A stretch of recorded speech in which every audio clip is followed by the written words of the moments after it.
আজকে যে গ্রামারটা আমরা শিখবো সেই গ্রামারটা নিয়ে তোমরা অনেকেই আমাকে রিকোয়েস্ট করেছো যে sir make a video on changing parts of speech. এবার একটু শুরু থেকেই বলি যে পার্টস অফ স্পিচ আমরা সেই ছোট্টবেলা থেকে শিখি যে পার্টস অফ স্পিচ ৮ প্রকার। কি কি? Noun, pronoun, verb, adverb, preposition, conjunctions, interjections. আর কি বলো? Noun, pronoun, verb, adverb, preposition, conjunction, interjections. আর কি আছে? অ্যাডজেক্টিভ আছে না? তো এই এতগুলো নিয়ে কি একটা পার্টস অফ স্পিচ হয়। তার মানে একটা যে কথা, সেই কথার মধ্যে একটি সামান্য অংশ। আমরা জানি নাউন কি, আমরা জানি প্রোনাউন কি। আর এই গ্রামারটা তোমরা বলতে পারো it can be considered one of the toughest grammar. তোমরা অনেকেই বলে থাকো এটা সব থেকে কঠিন গ্রামার, কিন্তু আমি বলবো যে এই গ্রামারটা করতে পারলে তুমি সব রকম গ্রামার করতে পারবে। এইবার এই গ্রামারগুলো করার জন্য কোনো নিয়ম নেই। এই গ্রামারগুলো করার জন্য যেটা সব থেকে বেশি প্রয়োজন সেটা হচ্ছে প্র্যাকটিস। তুমি যত বেশি প্র্যাকটিস করবে, অ্যান্ড আই প্রমিসিং ইউ যে তোমরা যদি 100টা গ্রামার প্র্যাকটিস করতে পারো এই ধরনের, মানে যেখানে changing of parts of speech, তাহলে তোমরা সেই রকমই তোমরা পাবে। আমরা আজকে যে কটা প্রত্যেকটা এক্সাম্পল দিলাম, ঠিক আছে, সেই প্রত্যেকটা এক্সাম্পল দেখলে দেখবা যে এইরকম করতে পারলে ঠিক অন্যরকম একই ধাঁচের তুমি আরও একটা গ্রামার কিন্তু করতে পারবে। তাই জন্য পুরো ভিডিওটা মন দিয়ে দেখো, তোমরা ক্লাসটা মন দিয়ে করো। আজকে গ্রামারের নাম কি তাহলে? Changing of parts of speech. আমি এখানে 7টা এক্সাম্পল দিয়েছি, টোটাল আমরা 20খানা করব। প্রথম প্রশ্ন আছে he solve the problem carefully. প্রচুরবার পরীক্ষায় দেয়। এই কেয়ারফুলি, প্রথমত এই কেয়ারফুলিটা কিসে আছে দেখতে হবে। আমাদের একটা নাউন করতে দেবে। দেখো যদি এলওয়াই থাকে কি হয় তোমরা বলো? যদি ওয়ার্ডের শেষে এলওয়াই থাকে সেটা কি হয়? অ্যাডভার্ব হয় না ভার্ব হয় না নাউন হয়? কি হয়? ওয়ার্ডের শেষে এলওয়াই থাকলে আমরা করেছি না? অ্যাডভার্ব কয় প্রকার? অ্যাডভার্ব করেছি টাইম, প্লেস, ম্যানার, ফ্রিকোয়েন্সি। তাহলে ম্যানারে কি থাকে? তাহলে এটা কি? এটা কি? কোন পার্টস অফ স্পিচ? অ্যাডভার্ব। এটা একটা অ্যাডভার্ব। তাহলে এখানে আর কোনটা কোনটা অ্যাডভার্ব আছে? 2 নম্বরেরটাই অ্যাডভার্ব আছে ইন্টেনশনালি, আর একটাও কিন্তু অ্যাডভার্ব নেই না। ভেরি গুড, ব্রাইটলি একটা কি অ্যাডভার্ব, আর একটাও অ্যাডভার্ব নেই। তাহলে এগুলো অ্যাডভার্ব থেকে আমরা কি করব? নাউন। অ্যাডভার্ব থেকে আমরা কি করব? নাউন। তাহলে আমরা কোথাও না কোথাও শিখলাম যে এলওয়াই থাকলে কি হয়? অ্যাডভার্ব হয়। আবার তোমরা এটাও জেনে নাও যদি কোনো শব্দের শেষে এনি ডবল এস, এমইএনটি এগুলো থাকে তাহলে সেটা কি হয়? নাউন হয়। ম্যাক্সিমাম বলেছি, ঠিক আছে। যেমন এই ব্রাইটলি, এই কথাটির নাউন যদি আমরা করি তাহলে আমরা টিভি মোবাইলের কি বাড়াই? ব্রাইটনেস বাড়াই। তাহলে ব্রাইটনেসটা তখন কি হয়ে যাবে? নাউন হয়ে যাবে। ঠিক আছে তো? যেমন কাইন্ডনেস, এটা কি একটা নাউন। ক্লিয়ার? এটা কি নাউন। চলো আমরা একদম এক থেকে করতে শুরু করি। হি সলভড দ্য প্রবলেম কেয়ারফুলি। এটাকে আমরা করব, কেয়ারফুলিটাকে কি করব? নাউন করব। অনেকের মাথার উপর দিয়ে যাবে, কিন্তু ধৈর্য রাখতে হবে। প্রথম বুঝতে পারবে না, কিন্তু প্র্যাকটিস করতে করতে করতে ঠিক বুঝতে পারবে। যখন প্রথম আমরা গাড়ি চালানো শিখি কিচ্ছু বুঝি না, ব্রেক চাপতে গিয়ে আমরা অ্যাক্সেলেটরে পা দিয়ে দিই, তাই না? গিয়ার ঘোরাতে গিয়ে আমরা ব্রেক চেপে দিই যখন মোটরসাইকেল চালাই, কিচ্ছু বুঝি না। কিন্তু ধীরে ধীরে প্র্যাকটিস করতে করতে করতে আমরা কিন্তু পারি তো। যখন আমরা প্রথম সাইকেল চালানো শিখি তখন অনেকেই পড়ে গেছি, আমরা পড়িনি, কিন্তু কী করে শিখেছি? বই পড়ে, যে প্রথমে সাইকেলে উঠে প্যাডেল ঘোরা, এরকম করে পড়েছি না প্র্যাকটিস করেছি? প্র্যাকটিস করেছি, সাইকেল চালিয়েছি। ঠিক একই রকম ভাবে দেখো, খুব সোজা। হি সলভড দ্য প্রবলেম, যা আছে তাই লেখো। হি solved the problem with care। আসলে এই কেয়ারফুলির নাউনটা হচ্ছে কেয়ার। ঠিক, কেয়ারফুলির নাউনটা কি? কেয়ার। তাই জন্য আমি জাস্ট কি করলাম? একটা উইথ কেয়ার এটা করলাম। ক্লিয়ার? এইবার কেয়ারফুলির নাউন করলাম। এবার যদি আমরা অ্যাডজেক্টিভ করি তাহলে অ্যাডজেক্টিভ করলে কি করে হবে? কেয়ারফুল। তাহলে হি সলভড দ্য প্রবলেম কেয়ারফুলি, এটাকে আমরা অ্যাডজেক্টিভ করব, লিখব হি সলভড দ্য প্রবলেম। আচ্ছা, এরভাবে করব না, আমরা করব হি ওয়াজ কেয়ারফুল। এগুলো প্রায় মুখস্থই করতে হবে। While solving the problem, solving the problem, এগুলো মুখস্থ করা ছাড়া উপায় নেই। তাহলে এটা কেয়ারফুল হলো, কেয়ারফুলটা কি একটা অ্যাডজেক্টিভ, আর এটা কি উইথ কেয়ারটা কি নাউন। ক্লিয়ার? 2 নম্বরে আসি আমরা, he told a lie intentionally. তাহলে নাউন করব একই রকম ভাবে, আমরা এলওয়াই থেকে নাউন করেছি কিভাবে? উইথ কেয়ার দিয়ে। তাহলে ইন্টেনশনালি নাউন কি ইন্টেনশন, তাহলে কি লিখবো? With intention. একই রকম আমি বলেছি একটা পারলে তোমরা পারবে, দেখবে এবার সব সহজ লাগবে। He told a lie with intention. বলো তো পারলে কিনা? আগেরটা পারলে বলে এটাও পারলে তো? আমি আগেরটা কি করেছি? হি solve the problem with care, তাই না? এবার ধরো একটা ছোট্ট করে তোমাদেরকে এক্সাম্পল দিই। He told a lie intentionally, তোমরা কি করেছো? He told a lie with intention করেছো। আচ্ছা, আর তোমাদেরকে ছোট্ট করে এক্সাম্পল দিই। হি স্যাং এ সং বিউটিফুলি। তাহলে আমরা এটাকে যদি নাউন করি, বিউটিফুলি নাউন বিউটি, তাহলে কি করে করব? He sang a song with beauty. হলো, পারলাম আমরা। কিভাবে পারলাম? আগেরটা দেখেছি তাই, সেম নিয়মে এটা করেছি তাই। Practice makes you perfect. ঠিক আছে, এর পরেরটা আসি আমরা। কি বলেছে? He is known for his honesty. এই অনেস্টি এটা একটা নাউন, যদি শেষে টিওয়াই থাকে তাহলেও কি তৈরি হয়? নাউন তৈরি হয়। সে তার সততার জন্য পরিচিত। এবার এটাকে বলবে তুমি এটা অ্যাডজেক্টিভে করো। তাহলে লোকটি পরিচিত কেন?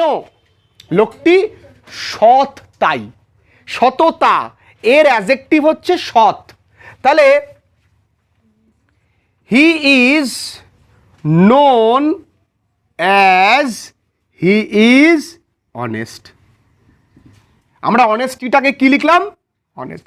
সে পরিচিত কারণ সে হয় কি? সৎ। সে পরিচিত কারণ সে হয় সৎ, এই কারণে সে লোকটি পরিচিত। তাহলে he is known for his honesty, তাহলে he is known as he is honest. একই রকমই আরেকটা করতে দিই তোমাদেরকে, দেখো এই রকমই তোমরা পারবে। দেখে নাও, আমি উপরটা মুছে দিচ্ছি, তোমরা দেখো এরকমই পারবে। ফটাফট কিন্তু লিখতে লাগবে তোমরা, কেন কখন বোর্ড মুছে দেবো আমি জানি না। দেখো, she is known for her bravery. সে তার সাহসিকতার জন্য পরিচিত। তাহলে আমরা একই রকম ভাবে দেখো এটাকে করতে পারি। আমি এটা কি করেছি? হি is known for his honesty, কি করেছি? অ্যাডজেক্টিভ করেছি। কিভাবে করেছি? হি is known as he is honest. তাহলে ব্রেভারির অ্যাডজেক্টিভ কি? ব্রেভ।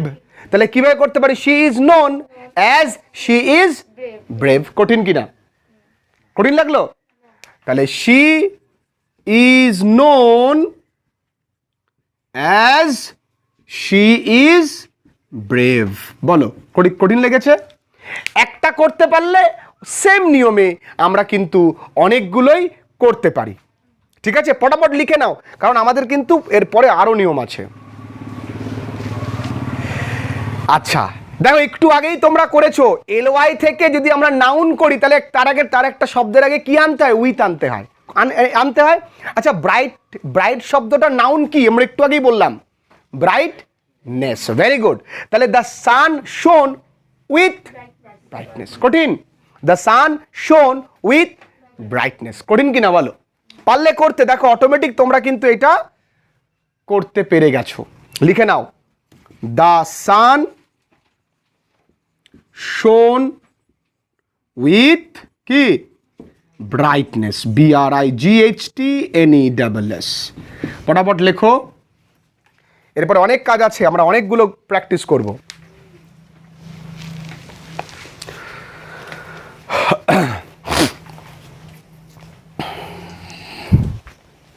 ফটাফট লিখে নাও, এই অবধি লিখে নাও, আমি মুছে দেব। আচ্ছা, she gave a wise judgment, she gave a wise judgment, এই জাজমেন্ট মেনটা তাহলে কি হবে? এটা নাউন। আচ্ছা, ভেরি গুড। তাহলে এইটাকে আমাকে ভার্ব করতে হবে, এই নাউনটাকে আমার কি করতে হবে? ভার্ব। তাহলে দেখো, তিনি দিয়েছিলেন একটি বুদ্ধিমান মতামত, তিনি দিয়েছিলেন একটি বুদ্ধিমান মতামত। তাহলে আমরা কি এইভাবে বলতে পারি তিনি মতামত দিয়েছিলেন বুদ্ধিমত্তার সাথে? ভালো করে বোঝো, আমি যদি বলি সে কাজটি করেছিল সতর্কতার সঙ্গে, তাহলে তিনি সতর্কভাবে কাজ করেছিলেন একবারে বলতে পারি। তাহলে একই রকম ভাবেই এটা একটু কঠিন, স্টার মেরে রাখলাম, কি শি জাজড, JUDGED, জাজড কিভাবে? Wisely, WACLY, wisely, she judged wisely. দেখো আগে দেখে নাও, she gave a wise judgement কিভাবে করলাম? She judged wisely. দেখো একই রকম ভাবেই তোমরা আরেকটা করতে দিচ্ছি, তোমরা দেখো এক্ষুনি পারবে। She gave a wise judgement, এটা যেভাবে করলাম, যদি বলি লীলাস মাদার, লীলা একজনের নাম, লীলাস মাদার গেভ হার এ স্ল্যাপ, লীলার মা তাকে একটা চর দিয়েছিল। এই স্ল্যাপটা কি আছে? এই স্ল্যাপটা হচ্ছে নাউনে আছে, এটাকে কি করতে হবে? ভার্ব করতে হবে। কি করে করব আমরা? এটা কোন টেন্সে আছে বস? পাস্ট টেন্সে আছে। তাহলে লীলার মা তাকে চর দিয়েছিল, আমি কি একবারে লিখতে পারি লীলাস মাদার স্ল্যাপড হার? লিখতে পারি। এই গেভ এ স্ল্যাপ মানে কি? তো চর মেরেছিল, স্ল্যাপড হার, তাই না বলতে? একই রকম দেখো, she gave a wise judgement, she judged wisely. Same রকম ভাবে লীলাস মাদার স্ল্যাপড হার। যদি আমরা এরকম করি, he gave me a gift, এই গিফটটাকে ভার্ব করতে পারবো? কে বলতে পারবে এইটা? He gave me a gift, কে বলতে পারবে? কিচ্ছু না। গিফটের ভার্ব কি? গিফটেড।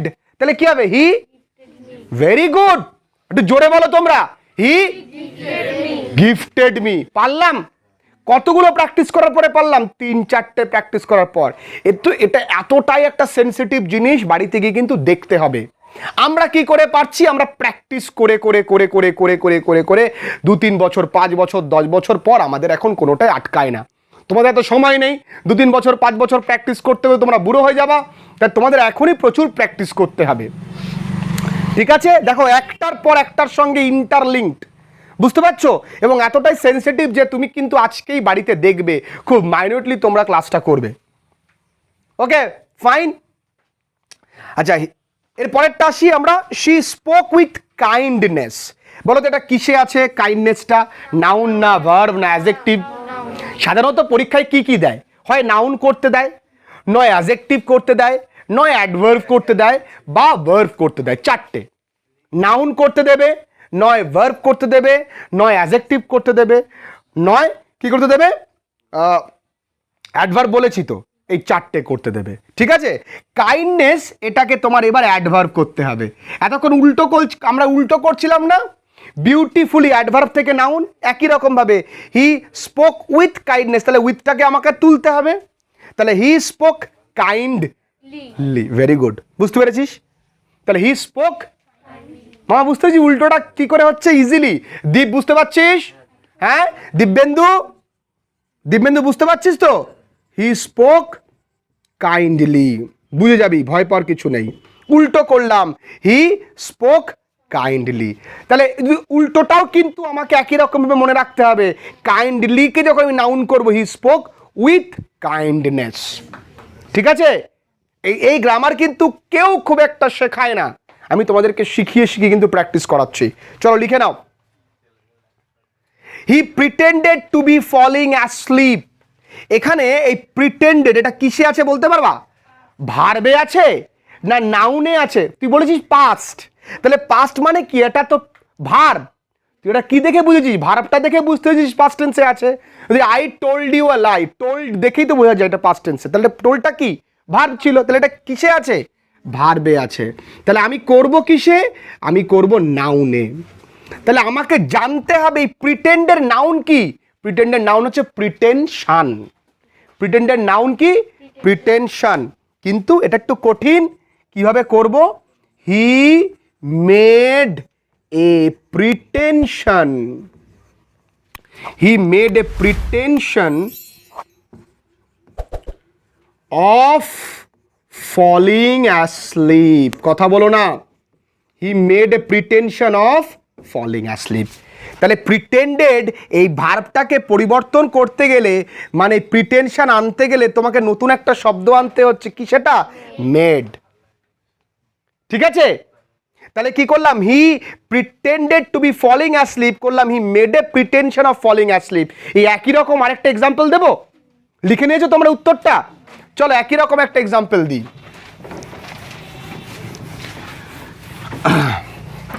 আরেকটা জিনিস লক্ষ্য করবে, এখানে ছিল টু বি, টু বিটা পাল্টে করেছে কি? অফ। লক্ষ্য করবে কিন্তু প্রত্যেকটা জিনিস। আচ্ছা, he intended to be a good বয়।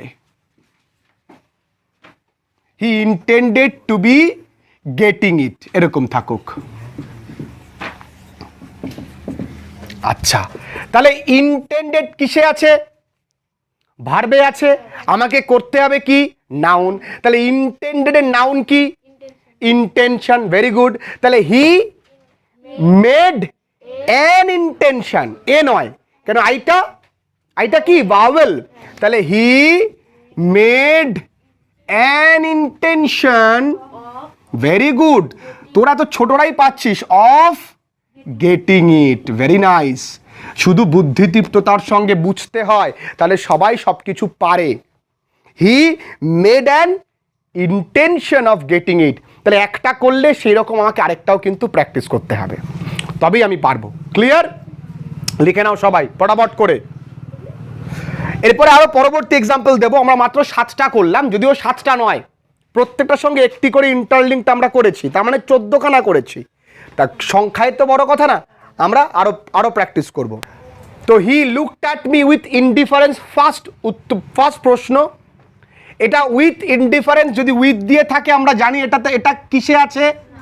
নাউনে আছে। তাহলে আমরা নাউন থেকে খুব সহজেই কি করতে পারবো? অ্যাডভার্ব করতে পারবো। তাহলে ইনডিফারেন্স এই শব্দটার অ্যাডভার্ব হচ্ছে ইনডিফারেন্ট। তুমি এর সঙ্গে এলওয়াই যুক্ত করতে পারবে।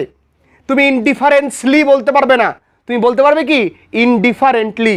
তাহলে হি লুকড অ্যাট মি, জাস্ট এই দুটো কথাটাকে একসঙ্গে করলে কি হবে? INDIFFERENTLY। বোঝা গেল? কঠিন? He looked at me indifferently. তার মানে তোমাকে কোথাও না কোথাও জানতে হবে যে কোনটার নাউন কি, কোনটার অ্যাডজেক্টিভ কি। ঠিক আছে? সেটা মুখস্থ করবে। তোমাদের তার একটা চার্ট আমি দিয়ে দেব। ঠিক আছে? হি অ্যাকসেপ্টেড দ্য স্ট্রেঞ্জার্স প্রপোজাল। এই প্রপোজালটা একটা নাউন। এই নাউন থেকে আমাকে ভার্ব করতে হবে। এটা তোমরা দেখো আমি কিভাবে করছি। সে অজানা লোকের প্রস্তাব গ্রহণ করেছিল। তাহলে সে গ্রহণ করেছিল, হি অ্যাকসেপ্টেড। সে গ্রহণ করেছিল, কি গ্রহণ করেছিল? হোয়াট। এই যে আমরা কি কথাটা এনেছি, এর জন্য কি আনলাম? হোয়াট দ্য স্ট্রেঞ্জার্স, বা what the stranger proposed. PROPOSED। এটা তোমরা মুখস্থ রাখবে। দেখো এই কথাটা জাস্ট ভেঙে লিখলাম যে সে গ্রহণ করেছিল অজানা ব্যক্তির প্রস্তাব। তাহলে আমরা লিখেছি সে গ্রহণ করেছে যেটা অজানা ব্যক্তি প্রপোজ করেছিল। ক্লিয়ার? এটা মুখস্থ রাখবে। আচ্ছা, you must show kindness to animal. বলো এটা কিসে আছে? NESS আছে, নাউন। তাহলে আমরা এখানে কি করতে পারি? এটাকে অ্যাডজেক্টিভ করতে পারি। অ্যাডজেক্টিভ করতে পারি তো? তাহলে অ্যাডজেক্টিভ করতে পারলে এই দেখো, অ্যাডজেক্টিভের সঙ্গে NESS যুক্ত করেই নাউন করা হয়। তাহলে অ্যাডজেক্টিভ কতটুকু? কাইন্ড। গ্রেটনেস, তাহলে অ্যাডজেক্টিভ কতটুকু? গ্রেট। এটা বুঝতে পেরেছো? আচ্ছা দেখো, বিউটিফুল, এটা কি বলো তো? অ্যাডজেক্টিভ। এবার এর সঙ্গে LY যুক্ত করো, বিউটিফুলি। তাহলে এটা কি হলো? না, এটা হলো অ্যাডভার্ব। ঠিক আছে? কোনো না কোনো শব্দের সঙ্গে। তাহলে you must show kindness to animal. তাহলে এখানে কোন কথাটা আনতে হবে? কাইন্ড। তাহলে ইউ মাস্ট বি কাইন্ড, এই শোয়ের জায়গায় লিখলাম কি বি, কাইন্ডনেসের জায়গায় লিখলাম কাইন্ড, কার প্রতি? অ্যানিমালস। কঠিন এটা। মধুস ডিফিট ইজ সার্টেইন, এটাও একটা নাউন, এটা থেকে আমরা অ্যাডভার্বে করব সার্টেইন। বলো তো এর সঙ্গে তুমি এলওয়াই যুক্ত করতে পারবে? পারবে, সার্টেইনলি। তাহলে মধু, এই মধু অ্যাপোস্ট্রফি এসটা তুলতে হবে, মধু এই অ্যাপোস্ট্রফি এসটা তুলে এর ঘাড়ে লিখতে হবে ডিফিটস সার্টেইনলি, সার্টেইনলি। কঠিন? মধু ডিফিটস সার্টেইনলি, কঠিন? কঠিন নেই। He made is news public, এটাকে কি করতে হবে? এই পাবলিকটাকে ভার্ব করতে হবে। তাহলে পাবলিকের ভার্ব খুব কঠিন, অনেকেই কম জানে। পাবলিসাইজড, CIZED, হি পাবলিসাইজড দ্য নিউজ। তাহলে মেড পাবলিক, এই পুরোটাকে ভেঙে আমি কি করলাম? Publicise the news. এই কটা গ্রামারি প্র্যাকটিসই কিন্তু পার্টস অফ স্পিচের চেঞ্জের জন্য যথেষ্ট নয়। আগামীতে যদি তোমরা আরও ভিডিও চাও এর ওপরে, অবশ্যই কমেন্ট করো, প্রচুর পরিমাণে শেয়ার করো, সবাই মন দিয়ে দেখো, লিখে নাও। কোথাও বুঝতে সমস্যা হলে নিচে কমেন্ট করে জানাও, ভিডিওটা কেমন লাগলো সেটাও আমাকে জানাও। এবং অবশ্যই যদি চ্যানেলে নতুন হও তবে সাবস্ক্রাইব করো, পাশে থাকো তোমাদের প্রিয় চ্যানেল ফ্রেন্ডলি লার্নিংয়ের। দেখা হচ্ছে পরবর্তী কোনো আবার নতুন ভিডিওতে। ভালো থেকো সবাই।